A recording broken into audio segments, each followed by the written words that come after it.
again. This is Doc Rotten from Horror News Radio and Gruesome Magazine.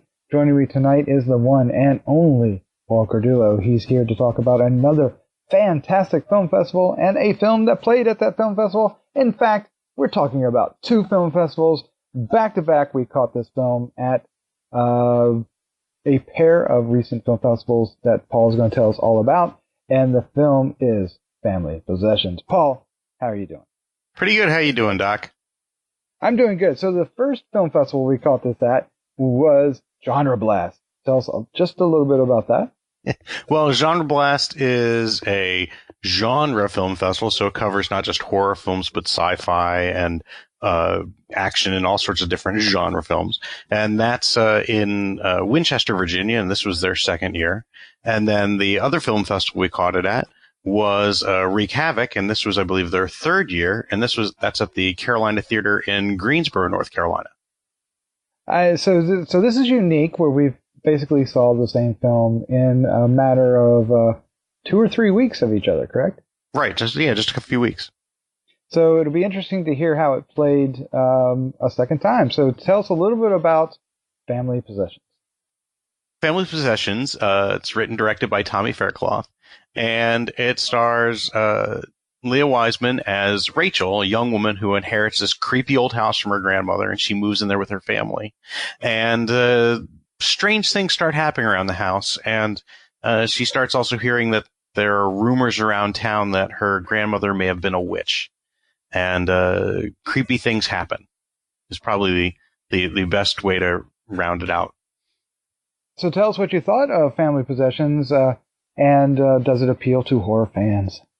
Yeah, it was kind of neat. I having seen it twice in a row, it actually kind of was interesting because I enjoyed it more the second time around. I enjoyed it the first time, but the second time around is even better. It's interesting because I wouldn't say it's a gentle horror film. It's interesting. There is a little bit of gore and stuff, but that comes towards the end.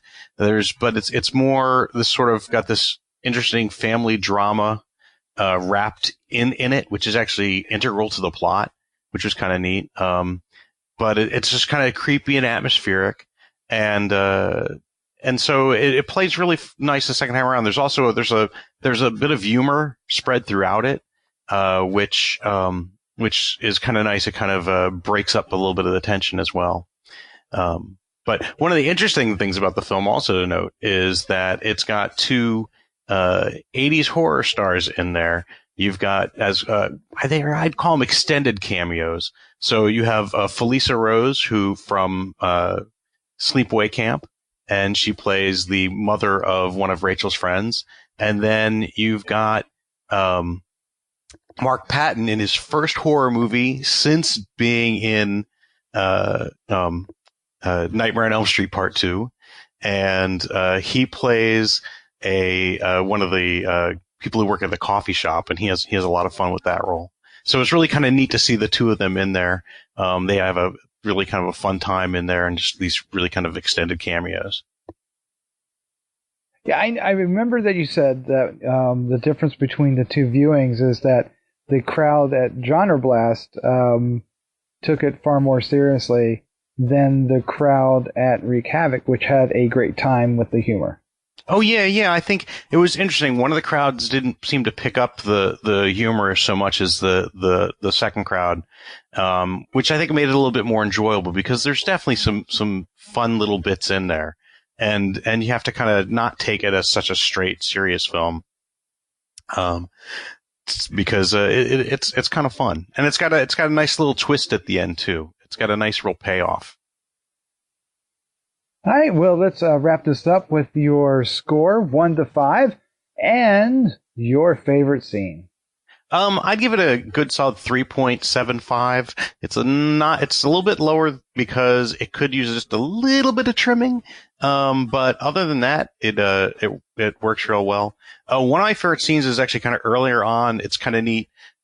Rachel is going to go brush her teeth, and she's brushing her teeth, and all of a sudden she looks down, and her mouth is bloody, and she realizes she's been brushing her teeth with her father's razor blade, and then she drops it, and it turns out it's just a an illusion, a hallucination, but it's kind of a neat, really effective scene.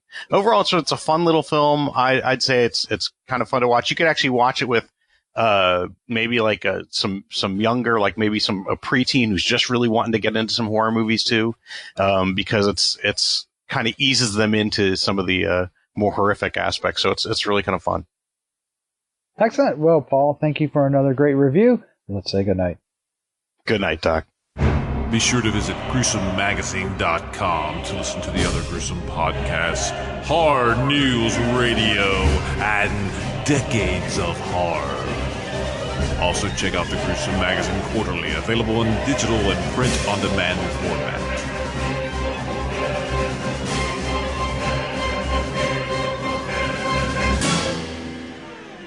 Gruesome Magazine.